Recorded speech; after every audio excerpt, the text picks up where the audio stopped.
life according to the promises of God. Are we following?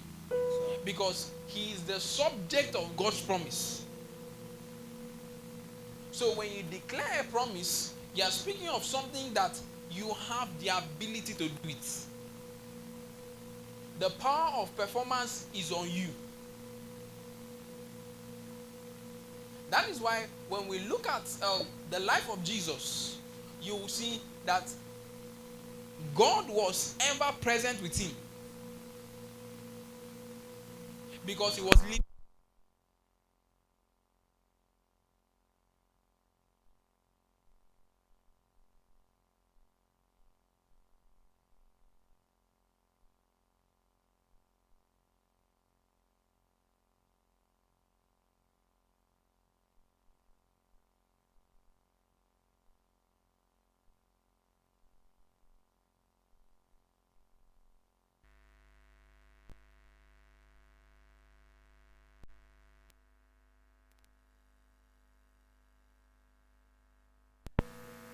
That is, God makes an announcement. God makes a declaration. God gives you a word. God gives you a promise. And you are acting it out according to what he said. And in that acting it out, you will not be trying so much to get things done on your own or by your own ability or your own power or capacity. But as you are going in the strength of the one that promised. Are we following this morning? Yes, sir. So the promise is an announcement. The focus will always be on the one that made the promise. What it takes to now receive the promise is to be aligned with what God has said, with what the one that made the promise said. Are we following this morning? Yes, sir. So we will now begin to see how God went about the expression of his promise. Because don't forget, the entire focus of the promise is on the one who made the promise. He is the one who declared. So he is the one that will do. He is the one that will fulfill. Are we together this morning? In Exodus 3,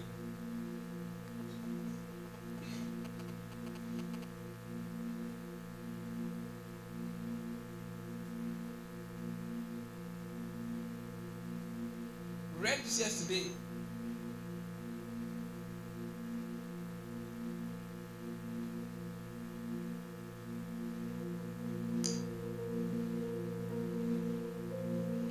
In verse 13, Moses said to God, indeed, when I come to the children of Israel and say to them, the God of your fathers has sent me to you, and they say to me, what is his name? What shall I say to them? And God said to Moses, I am who I am. And he said, thus you shall say to the children of Israel, I am has sent me to you. So we saw this yesterday, and that taught us that the name Yahweh is the most powerful revelation of God. Because the way it is when he says I am, is as though God gives us a blank check, right, to fill in with whatever is the need or whatever is the desire.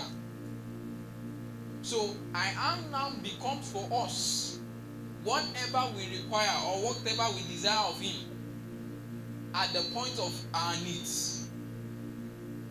So this means that we can see the name Yahweh as God's promise to us.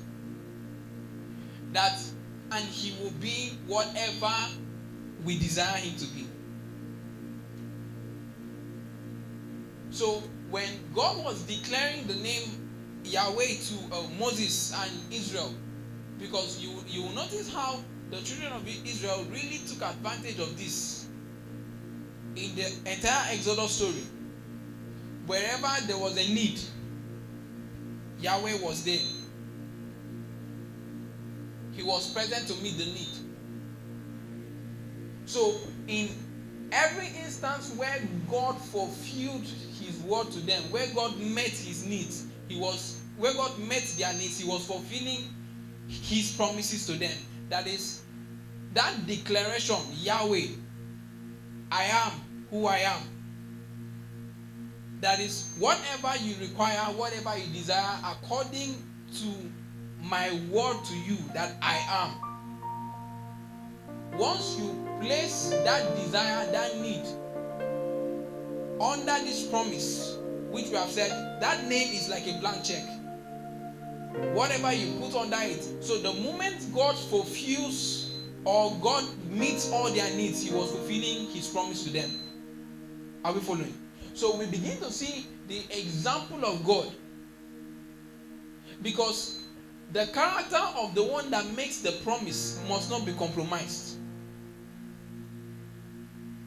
If God makes a promise, his character is on the line.